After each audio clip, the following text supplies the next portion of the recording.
The warning reached my desk at 0300 station time. I knew something was wrong before I even opened it.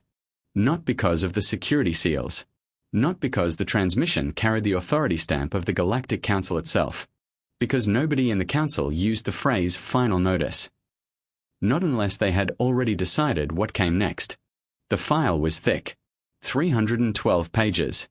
Across the front, written in cold silver text, were the words, "Final Notice of Compliance. Issued to the human delegation by authority of the Galactic Council."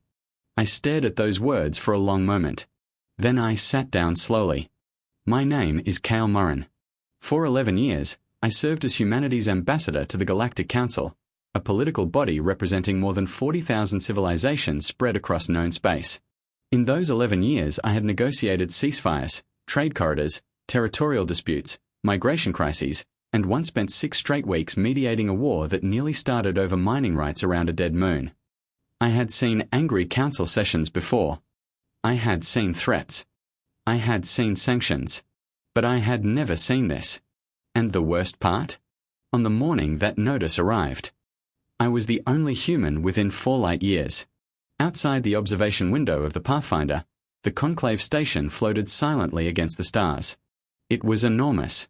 Not a station in the way humans imagine stations. Not a collection of docks and metal corridors. The conclave was the size of a moon. Ringed with glowing communication arrays and rotating habitation sectors, it drifted in slow silence around a nameless star whose light looked amber through the station shields. I had stood at that same window hundreds of times. That morning, for the first time. It felt hostile. I opened the dossier. The Council had listed 17 formal violations committed by humanity over the last 31 standard cycles. Not concerns. Not disputes. Violations. Under Galactic Accord law, that word mattered. It meant enforcement. I started reading carefully. One thing diplomacy teaches you very quickly is this. The fastest way to lose a negotiation is to react emotionally before you understand what the other side is really saying. Violation 1. An authorized settlement inside restricted expansion zones. Humanity had colonized 4 systems the Council considered protected buffer regions. The report described them as unlawful territorial expansion. What it did not mention was that nobody lived there. 2 of those worlds were dying when we arrived. One had a collapsing magnetosphere that would have stripped the planet bare within a century. Human engineers stabilized it in 8 years. The Council's report somehow forgot to include that part. Violation 7. Refusal to surrender propulsion technology under the shared knowledge mandate. That one made me lean back in my chair. Because this was never really about colonies. It was about the F-drive. Humanity had developed a propulsion system capable of reducing interstellar travel times by nearly 90%. The Council wanted complete access to it. We refused. Not because we were greedy. Because we had studied what happened to the last civilizations that handed over major technologies under Council oversight. Every one of them became dependent afterward. Innovation slowed. Approvals became political. Research became regulated. The Council called it cooperation.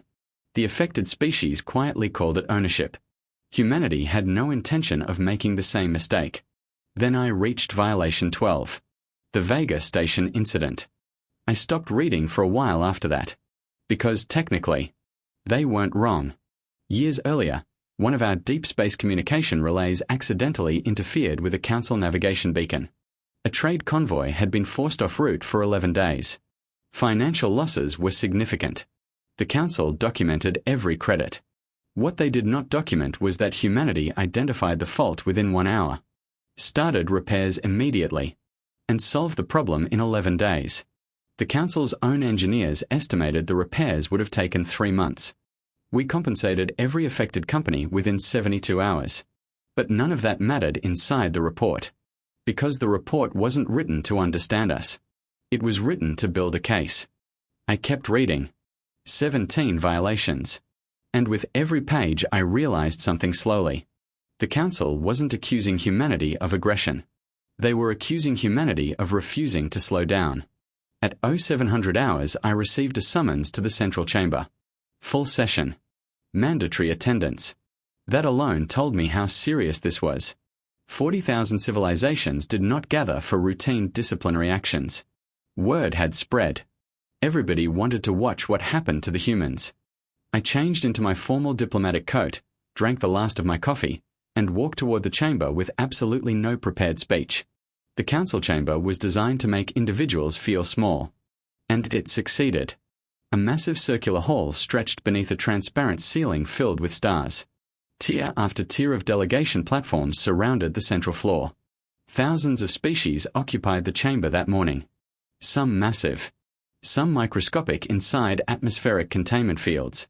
Some biological. Some partially synthetic. Every seat glowing under translation matrices and data feeds. And at the center of all of it, one table. One chair. One human. Mine. I sat down quietly. Then Arkan stood. The Dominari representative towered over most species in the chamber. Dark armored plating covered his upper body like natural battle armor, and his eyes reflected wavelengths humans couldn't even see. Verth had served the Council longer than humanity had possessed spaceflight. When he spoke, the entire chamber listened. The Galactic Council, he said slowly, having reviewed the conduct of the human civilization across 31 standard cycles, and having issued 4 previous notices of concern, each acknowledged and disregarded. The translator paused, then continued. Hereby delivers a final directive. The chamber became completely silent. Verth read the terms one by one. Humanity would surrender administrative control of 14 colonies. Humanity would provide full F-drive documentation within 60 cycles. Humanity would accept permanent military and scientific inspections. And humanity would formally recognize the Galactic Council as the supreme governing authority of regional space. Then came the final condition. Failure to comply within 90 cycles would result in total collective quarantine. Trade termination. Communication blackout. Expulsion from all Council-controlled space lanes. Every civilization would be legally required to sever contact with Earth. No exceptions. When Verth finished speaking, the silence became heavier somehow. I remember looking around the chamber. Not at enemies. At observers. 40,000 civilizations waiting to see how humanity would react. Protocol said I should return to delegation quarters and prepare an official response within 72 hours. So that's exactly what I did. I stood, nodded once, and walked out without saying a single word. Back aboard the Pathfinder, I locked the door to my quarters and sat at the communications terminal for nearly 10 minutes before typing anything. Finally, I sent one message to Earth. Short. Direct. No diplomacy. No emotional language. Just facts. They have issued final notice. 4 conditions. 90 cycles or quarantine. Tell me what to say. Then I sent it. And waited. Deep space communication still took time, even with relay chains. The message would take roughly 3 hours to reach Earth. Another 3 for a response. That left me 66 hours to prepare humanity's answer. I made tea. I stood by the observation window. And I thought about the 11 civilizations that had received final notices before us. I had studied those cases years earlier out of curiosity.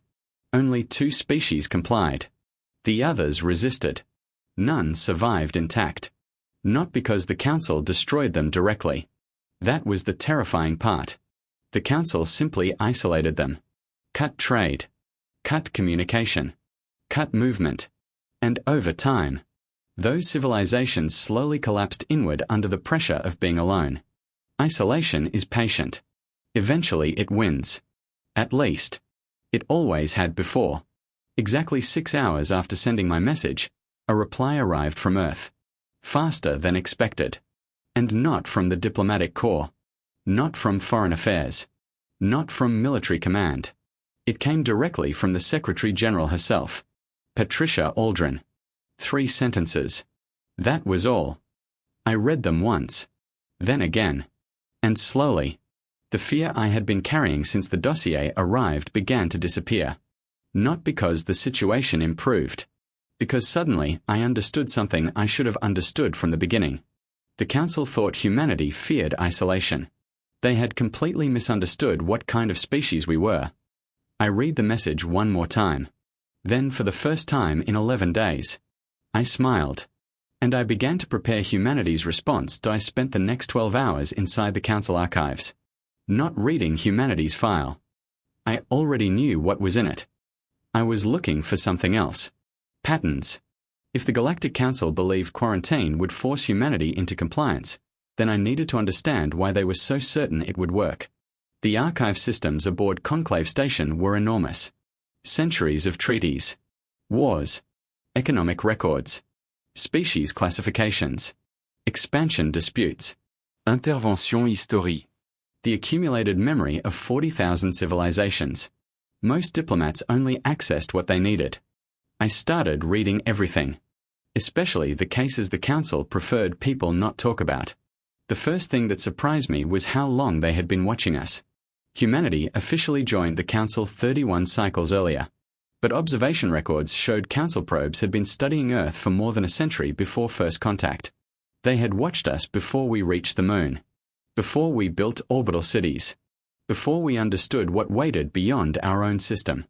The earliest reports classified humanity as a low-level developing species with high internal conflict probability. Standard observation language. Nothing unusual. Then the classifications began changing. Fast. By the time humans built our first unstable faster-than-light prototypes, Council analysts had already started flagging us as anomalous. That word appeared again and again throughout the archive. Anomalous development rate. Anomalous adaptability. Anomalous recovery patterns. I leaned back in my chair and kept reading. Every species in the Council's historical database followed predictable developmental curves. Agriculture. Industry. Information systems. Spaceflight. Expansion. Stabilization. The timeline varied, but the pattern remained mostly consistent.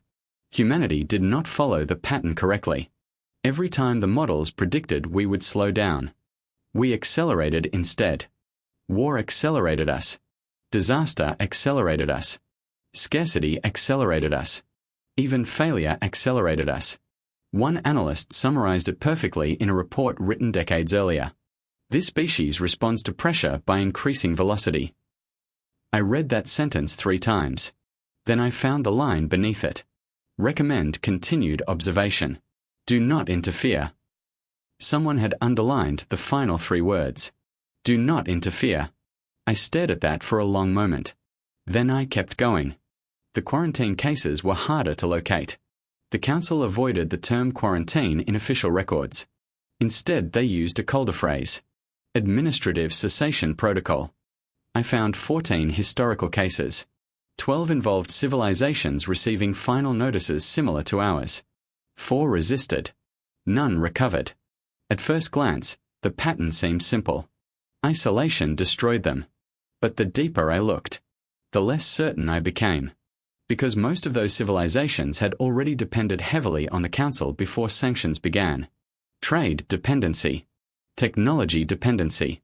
Resource dependency. The Council didn't defeat them militarily. The Council removed the systems they relied on. And the civilizations collapsed under their own weight. I sat there quietly thinking about Earth. Humanity had trade partners, allies, exchange networks. But dependency? No. Humanity had spent most of its history expecting systems to fail eventually. That changes how a civilization builds itself. I noted every detail carefully. Then, 18 hours before my response deadline, I went somewhere unexpected. The Xenological Research Wing. Most diplomats avoided it. Researchers had a reputation for treating living civilizations like academic puzzles. But I needed perspective from someone outside politics. The research halls were quiet and softly lit, curved white corridors lined with observation displays and historical installations. I found the human exhibit almost immediately. Not large. Not small. Positioned exactly in the middle range of importance. That alone interested me. Then I read the classification panel. Species. Human. Origin. Sol system. 3rd planet. Council membership duration. 31 cycles. Behavioral classification. Unpredictable. Threat ceiling. Unquantifiable. Recommended posture. Containment. I stared at the phrase threat ceiling. Unquantifiable. That was not an insult. Council terminology was precise. Unquantifiable meant analysts had attempted to establish the upper limit of human potential, and failed. They literally could not calculate how dangerous humanity might eventually become. A voice behind me spoke quietly. "You read Valoran translation surprisingly fast for a human." I turned. The speaker was one of the researchers. Tall for his species, pale grey skin, dark reflective eyes. Valoran. A civilization famous for studying other civilizations. He introduced himself as Sen. He had spent 6 years researching humanity. There was no accusation in his voice. Only curiosity. We talked for nearly 2 hours. Mostly I listened. Sen spoke carefully, like someone organizing dangerous thoughts before releasing them. Eventually he said something that changed everything. 3 weeks earlier, the Dominari had proposed a measure against humanity that went far beyond quarantine. He didn't use the actual council term. Apparently there was no direct human translation. But I understood immediately from his tone. It was not economic pressure. It was not diplomatic isolation. It was permanent. The kind of decision civilizations do not recover from. And according to Sen, it had been blocked. 3 senior council elders refused to allow the proposal to reach a full vote. I asked why. Sen hesitated. Then answered quietly. They reviewed your historical archive. That confused me at first. Our archive. Yes, he said. All of it. Observation records. Wars. Environmental collapses. Pandemics. Recovery periods. Expansion phases. Everything. And after reviewing human history, the elders refused authorization. What reason did they give? I asked. Sen looked at me for several seconds before answering. Then he spoke slowly. Their statement entered into official record was this. He paused. We have watched the recordings of their history. We will not be the civilization that provokes them. For a moment neither of us spoke. I felt something strange then. Not pride. Not relief. Something colder. Because for the first time, I realized the council might not actually misunderstand humanity at all. They understood us perfectly. And that frightened them. I thanked Sen and returned to the Pathfinder. 30 hours remained before my deadline. I contacted Earth again through a direct secure channel. Patricia Aldrin's aide answered first. I told him what Sen had revealed. There was a long silence. Then the aide asked me to wait. 7 minutes later, the Secretary General herself came onto the line. Her voice was calm as always. I explained everything. The archives. The classifications. The blocked proposal. The elder statement. When I finished, there was silence on the connection for several seconds. Then Patricia said something that made me sit perfectly still. We already know. I frowned. You knew. We've known for 2 weeks, she replied. 2 weeks. Earth had known the Council considered humanity dangerous enough for extermination-level discussion. And nobody panicked. Nobody mobilized fleets. Nobody issued threats. Nobody demanded retaliation. Instead, they sent me 3 calm sentences. Then Patricia spoke again. Keep going, Ambassador. And the line disconnected. I sat there for a very long time afterward, trying to process what that meant. Earth knew exactly how serious the situation was. And Earth's response had not been fear. It had been certainty. Eventually, I stopped trying to understand it emotionally and focused on the work instead. Because suddenly, I understood what my response needed to be. Not anger. Not threats. Not pleading. Truth. Simple truth spoken clearly. I spent the rest of the night building the speech. Not really a speech. More like a statement of record. By morning, I had printed the entire document onto actual paper. Old habit. Digital text feels temporary. Paper feels deliberate. I read the pages carefully while the station's artificial dawn glowed beyond the observation windows. Then I changed into my formal coat, picked up the papers, and walked back toward the chamber. The full session was already assembled. Every level occupied. Thousands of observation feeds glowing blue across the upper walls. The entire galaxy waiting to hear humanity's answer. I stepped onto the central platform slowly. Set the prepared diplomatic draft onto the podium. looked at it for a second, then pushed it aside. Instead, I unfolded the printed pages in my hands. The chamber became completely silent, and I began speaking. The Council dossier lists 17 violations committed by humanity, I said calmly. I am not here to deny any of them. A ripple moved through the chamber. I continued. I am here to explain why every single one happened. No interruptions. No movement. Nothing except 40,000 civilizations listening. I started with the colonies. I explained that the systems humanity settled had been abandoned for centuries. I explained the dying worlds we repaired, the notifications we submitted, the council delays, the bureaucratic failures hidden behind the accusation of unlawful expansion, then the F-drive. I read the exact language of the shared knowledge mandate aloud, especially the ownership clauses. Then I listed the civilizations that surrendered major technologies under council management and lost control over future development afterward. We declined because we studied precedent, I said, not because we reject cooperation. The chamber remained silent. Then Vega Station. I walked through the entire timeline minute by minute. Error discovered. Repairs started. Systems restored. Compensation issued. We are sorry the disruption occurred, I said evenly. We are not sorry that we solved the problem faster than anyone believed possible. That line changed the room. I could feel it. Because suddenly the council was no longer listening to a species defending itself. They were listening to a species describing itself honestly. And those are very different things. One by one, I addressed every violation the same way. No emotional manipulation. No denial. Only context. Only truth. And slowly, the atmosphere inside the chamber began to shift. Not toward agreement. Toward uncertainty. Because the council had expected humanity to argue emotionally. Instead, we were calmly explaining why we made every decision we made. And worse, the explanations made sense. By the time I reached the end of the 17th violation, the chamber no longer felt hostile. It felt unsettled. Then I turned the page, and finally addressed the thing nobody in that room truly wanted to discuss. Quarantine that I looked up slowly from the paper in my hands.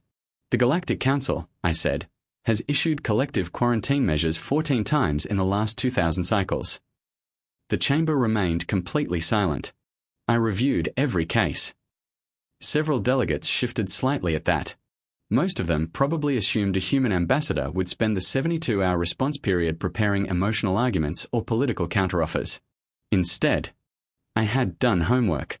In 12 of those 14 cases, I continued, the targeted civilization received a final notice nearly identical to the one humanity received 4 days ago. I paused. 4 resisted. No movement anywhere in the chamber. All 4 civilizations disappeared. That landed heavily. Not because the information was secret. Because nobody ever said it aloud. Especially not in the council chamber. I folded one page carefully and continued. The council's official position is that quarantine is corrective rather than destructive. Isolation creates pressure. Pressure creates compliance. Compliance restores order. I nodded slightly.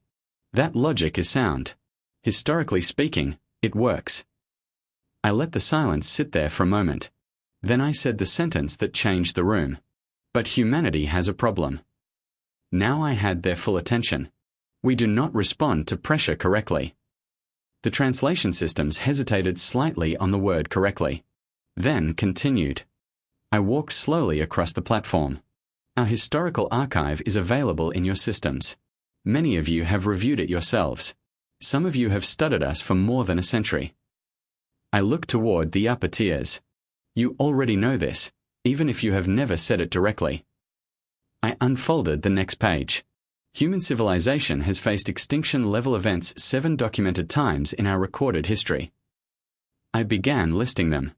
Planetary wars, economic collapses, global environmental disasters, pandemics, resource failures, political fragmentation. Each one severe enough that another species might not have recovered. Each time, I said calmly, we lost millions. I paused. Sometimes more. The chamber was motionless now. But every single time. I looked directly at Arkenverth. We came back stronger than before. No emotion. No anger. Just fact. That is not national mythology. It is not propaganda. It is an observable historical pattern. I took another step. When pressure is applied to humanity, we adapt. Another step. When resources become limited, we innovate. Another. When conditions worsen, we accelerate. Now even the translation systems sounded quieter somehow. This is not because we are fearless, I said. It is because our civilization never learned how to stop moving forward. I could feel it now. The chamber wasn't resisting anymore. It was listening. Really listening. I unfolded the final page slowly. The Secretary General of Earth asked me to deliver humanity's formal response exactly as written. I looked down at the paper. Then read the 3 sentences that had changed everything for me. We have been here before. The chamber stayed perfectly still. We have always found a way forward. A few delegates lowered their translation feeds. And then the final sentence. We are not asking permission to continue doing so. Silence. Absolute silence. I folded the paper carefully. Then I added something that wasn't in the official statement. My personal assessment, I said quietly. I looked directly at Verth again. A quarantine only succeeds when the civilization being quarantined is psychologically capable of becoming smaller over time. No movement anywhere. We are not. The words sounded almost gentle. We have tried throughout our history to slow ourselves, to stabilize permanently, to remain satisfied with limits. I shook my head slightly. It never lasts. I let the truth settle into the chamber. This is not defiance. I looked around slowly at all 40,000 civilizations. It is description. I picked up my papers. We are prepared to negotiate every issue listed in the dossier. Another pause. But humanity cannot sign an agreement promising to stop being what it is. Then I stepped away from the podium. And the chamber remained silent. 11 seconds. I counted them without meaning to. Then suddenly the translation systems reactivated all at once. Thousands of simultaneous interpretations flooded the chamber. Voices. Signals. Private channels. Data streams. 40,000 civilizations trying to process the same realization simultaneously. I walked back to my seat calmly. Sat down. And waited. 3 days passed. No response. No summons. No formal acknowledgement. Nothing. That terrified me more than open hostility would have. The council was procedural to its core. It documented everything. Even minor diplomatic exchanges generated official confirmations. But now, silence. Total silence. Which meant something serious was happening behind closed doors. On the 4th day, Earth's intelligence relay sent me the first meaningful report. 3 Dominari battle fleets had repositioned. Not toward human territory. Away from it. I read the report twice. Then a 3rd time. The fleets had withdrawn from staging sectors near human colonies and redeployed around Dominari core worlds instead. Défensive formation. That mattered. Military posture tells you how a civilization thinks. An offensive posture faces outward. A defensive posture protects inward. The Dominari were no longer preparing to pressure humanity. They were preparing to protect themselves from unknown outcomes. That realization sat heavily in my chest. A few hours later, Sen visited the Pathfinder unexpectedly. He looked exhausted. Not physically. Mentally. Like someone whose understanding of reality had shifted faster than they could process. We sat together in one of the smaller meeting rooms aboard the ship. 2 untouched cups of tea sat between us. Finally he spoke. I need to tell you something unofficial. I nodded. The proposal against humanity, he said carefully. The one I mentioned before. I waited. I did not tell you the full elder statement. That got my attention immediately. Sen reached into his bag and removed a small data card. He stared at it for several seconds before continuing. The 3 elders submitted a joint recommendation after reviewing humanity's complete observational archive. He inhaled slowly. Part of their statement was omitted from public record circulation. Then he began reading. After reviewing 112 years of direct observation, we conclude that humanity does not respond to suppression according to known civilizational behavior models. My stomach tightened slightly. Sen continued.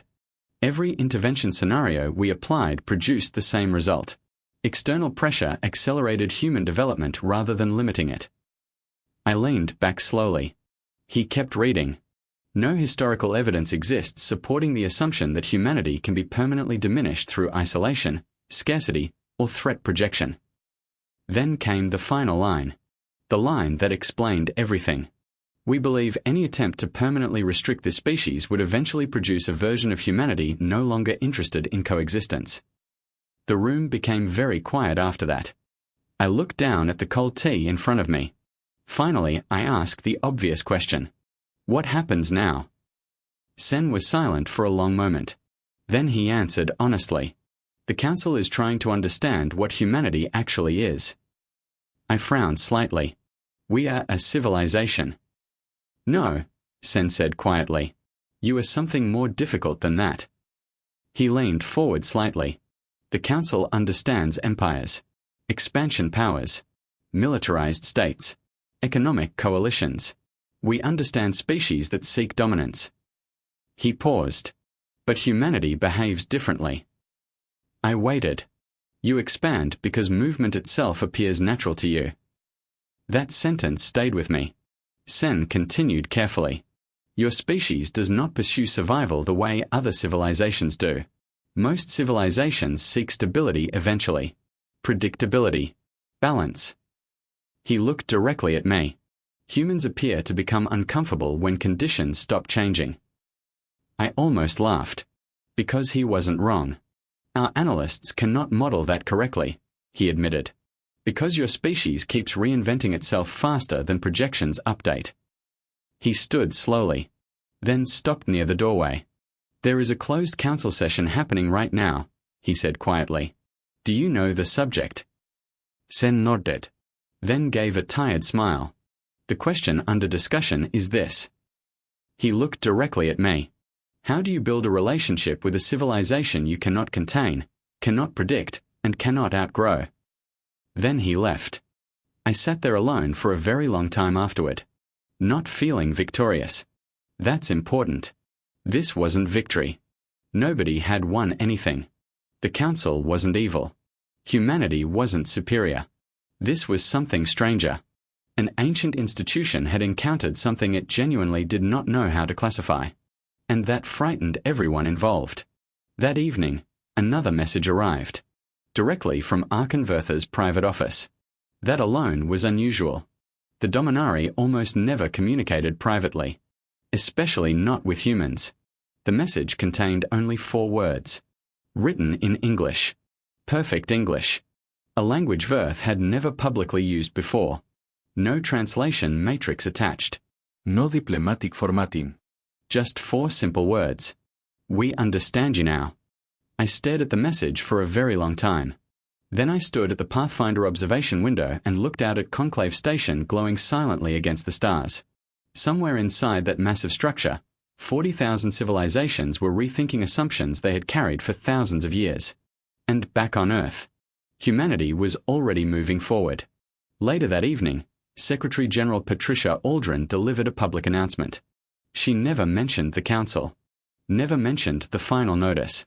Never referenced the chamber session.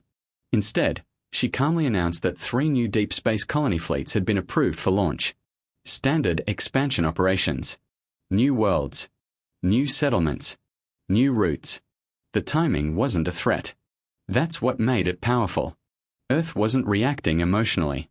Humanity was simply continuing. As if movement itself was inevitable. As if no external pressure in the galaxy could truly convince us to stop building the next ship. And somewhere inside the Council's closed chambers, ancient civilizations were beginning to understand what that really meant. 6 months later, I was standing in my kitchen making coffee while the Galactic Council argued about water rights. And honestly, it was one of the happiest mornings of my life. Rain tapped softly against the windows of my house in Norwich, while sunlight pushed through the clouds in thin grey beams. The kitchen smelled like toasted bread and old coffee grounds. Normal things. Human things. After 11 years aboard stations and diplomatic ships, I had forgotten how peaceful ordinary life could feel. My resignation from the diplomatic corps had gone through 3 weeks after returning from Conclave Station. No ceremony. No speeches. No dramatic farewell. Which suited me perfectly.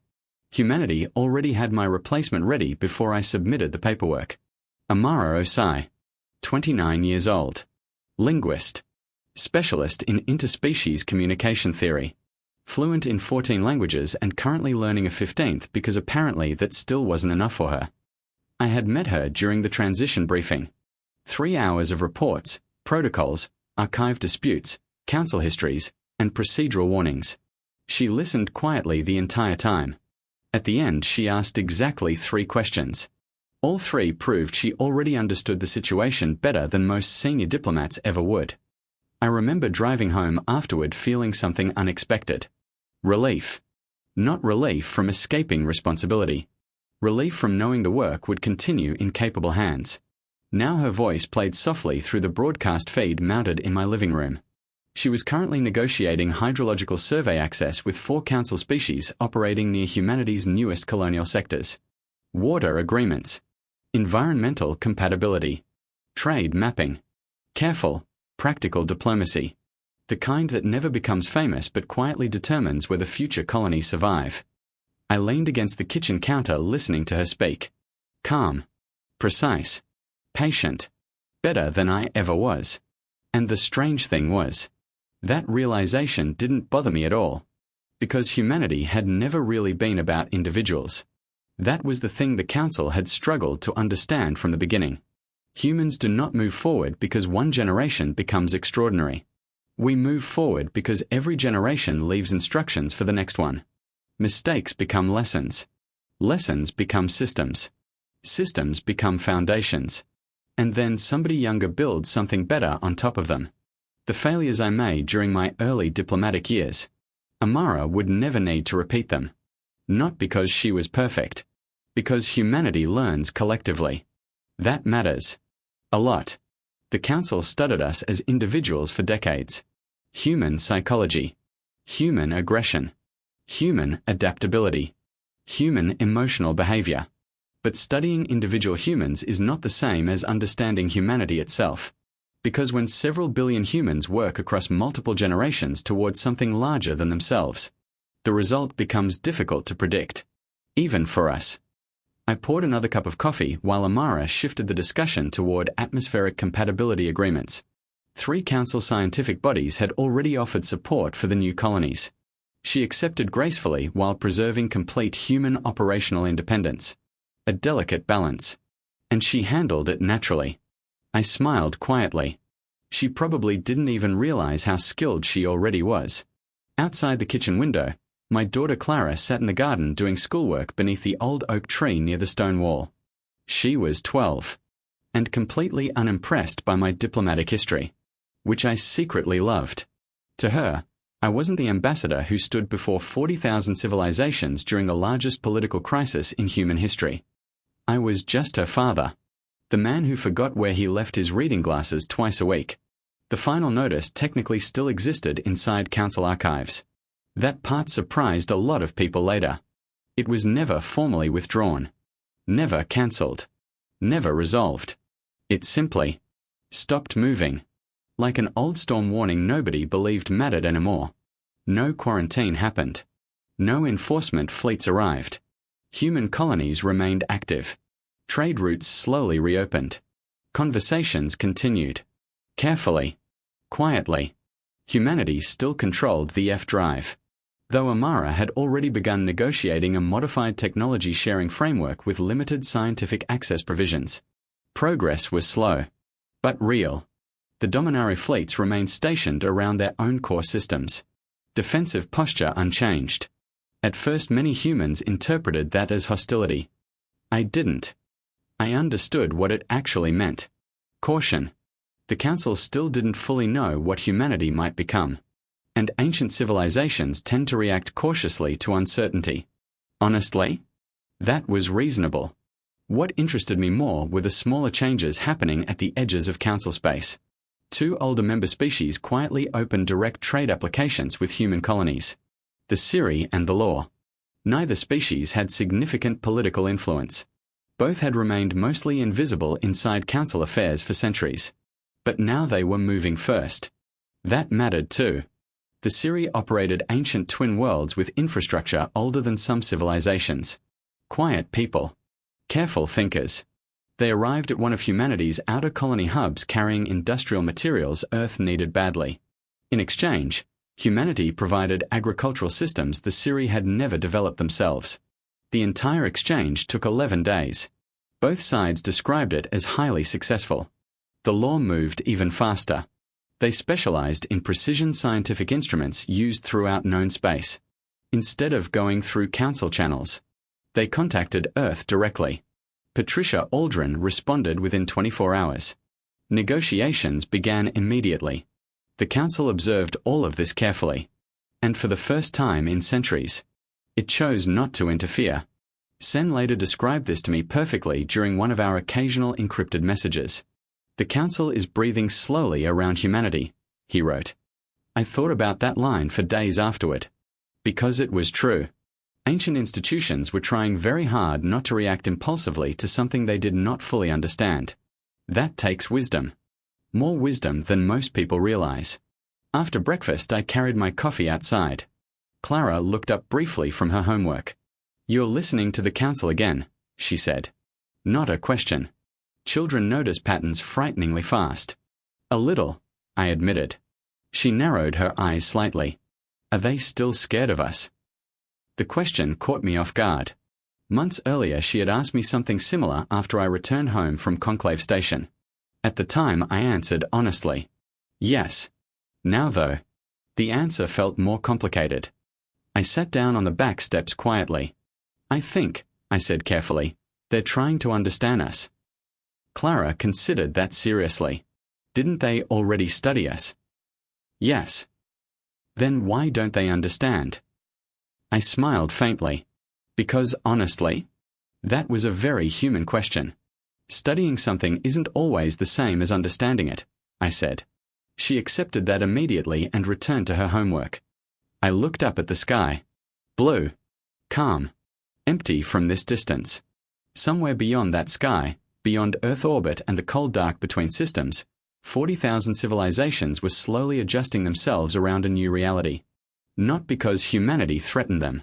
Because humanity changed the assumptions their systems were built on. For thousands of years, the Council believed every civilization eventually stabilized into predictable patterns. Humanity didn't. That single fact disrupted centuries of political philosophy. The strange part? We never intended to disrupt anything. We were simply continuing to do what humans always did. Move forward. Build the next thing. Solve the next problem. Recover from the next disaster.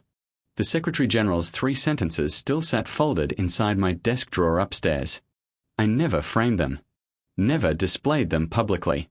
They weren't inspirational words. They were observations. Simple truths humanity already knew about itself. People asked me many times after returning home what it felt like standing in that chamber delivering our response. Most expected dramatic answers. Courage. Defiance. Fear. But the truth was simpler than that. It felt like reading a historical document aloud. Like stating facts everyone already knew but nobody wanted spoken clearly. That was all. Truth delivered without performance. And somehow, that had changed everything. Later that afternoon, Sen sent another encrypted message through his private research channel. Short. Direct. Very unlike him. There is an internal council memo circulating among senior members. Subject line attached below. I opened the file. Only one sentence appeared. What do we do if they keep improving? I stared at the screen for a very long time. Not because the question frightened me. Because of what it revealed. The council no longer viewed humanity as a temporary problem. It was beginning to understand we were permanent. Not unstoppable. Not invincible. Permanent. A civilization still climbing. Still changing. Still becoming something new faster than prediction models could update. And somewhere inside the oldest political institution in known space, ancient minds were realizing humanity might never truly stop growing.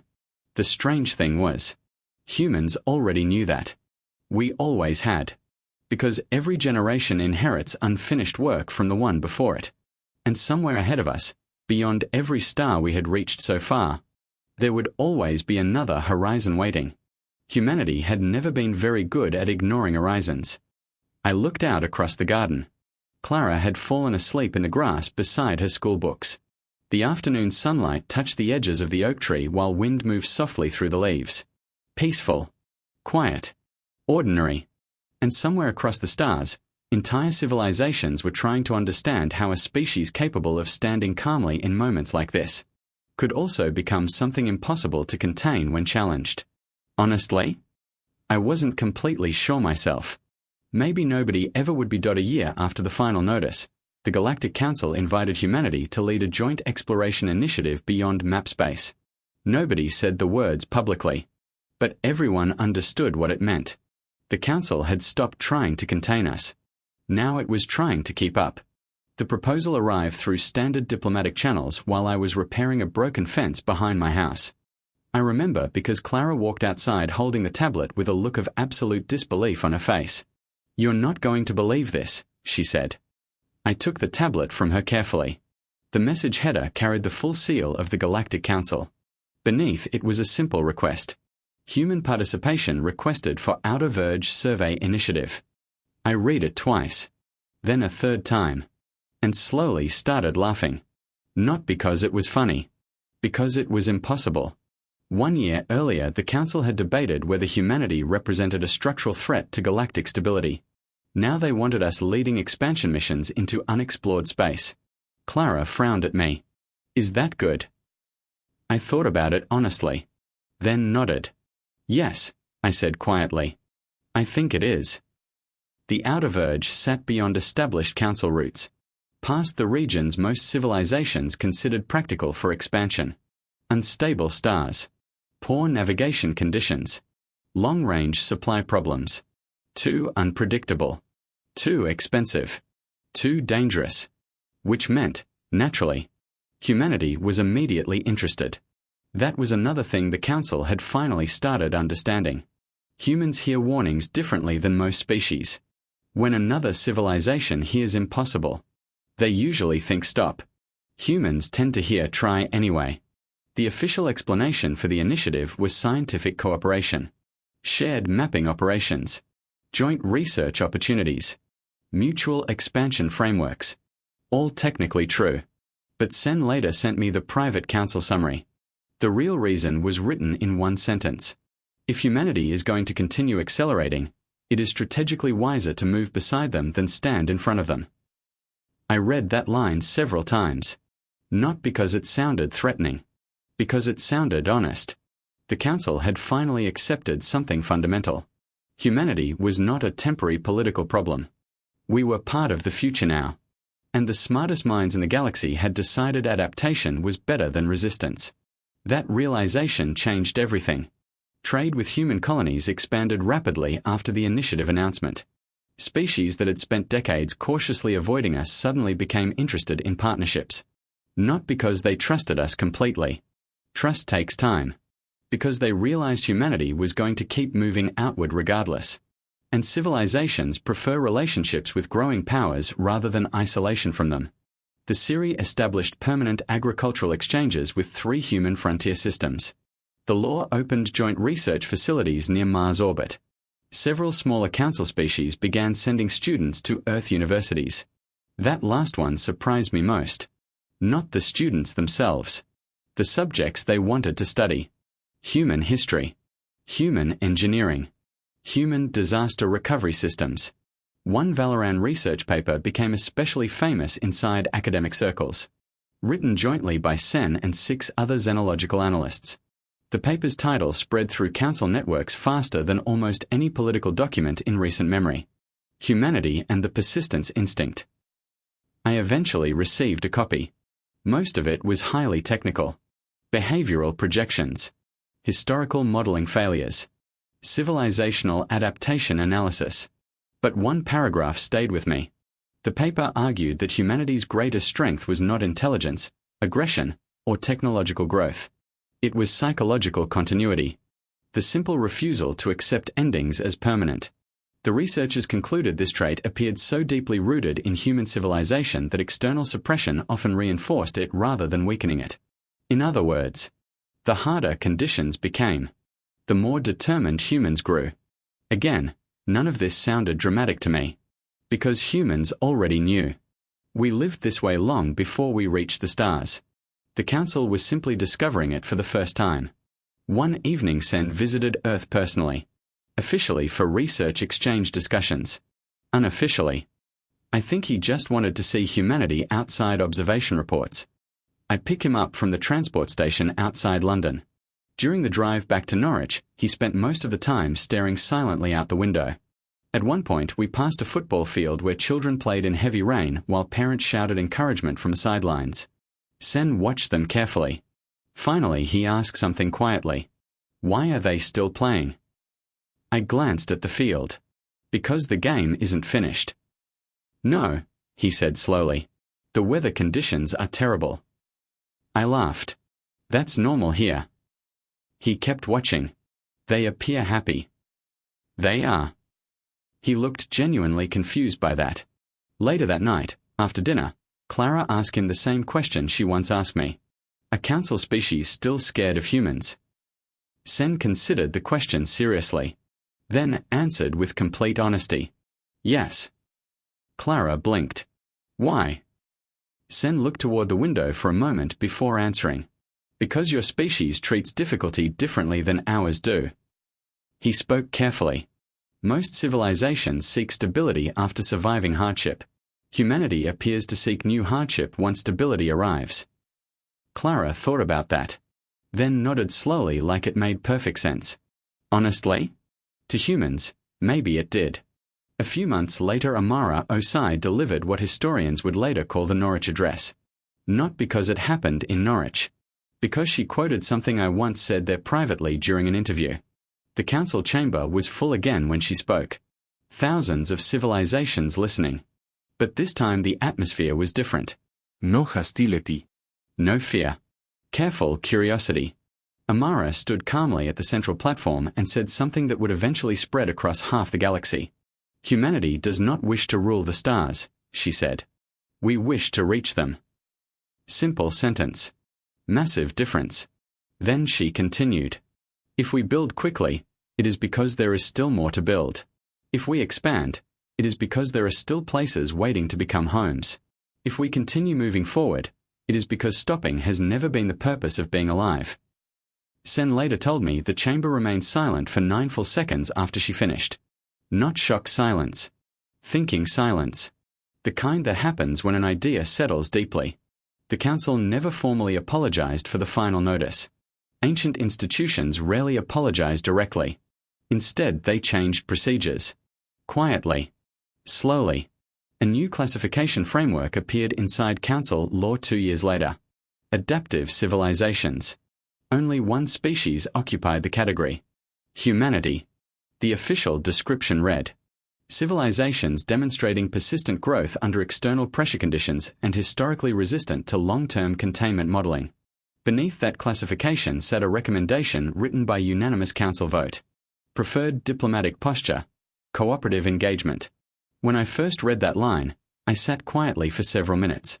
Then I folded the report and placed it back in the drawer beside Patricia Aldrin's 3 sentences. Outside my window, the evening sky darkened slowly over Norwich. Ships moved silently across the upper atmosphere far above the clouds, carrying people toward colonies that did not even exist when the Council issued its final warning. Humanity kept building.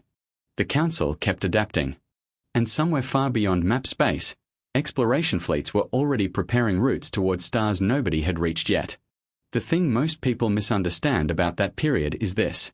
Humanity did not win because we were stronger. The Council did not step back because it was weak. Nobody surrendered. Nobody conquered anyone. Something far more important happened. 2 very different civilizations looked at each other honestly for the first time. And honesty changed the future. Years later, Long after historians turned the final notice crisis into books and documentaries and political theory studies, Clara asked me something while helping clean the attic. We found the old printed copy of Patricia Aldrin's message folded inside one of my archive boxes. She read the 3 sentences quietly, then looked at me. "Did you know back then?" she asked. "Know what?" "That humanity would be okay." I thought about the question carefully, then smiled. "No," I admitted. "I only knew humanity would keep going." She considered that for a moment. Then she smiled too. Outside the attic window, the night sky stretched endlessly above the city. Cold stars. Distant worlds. Infinite unfinished work waiting somewhere ahead. And humanity. Humanity was already on its way there. Because we always were.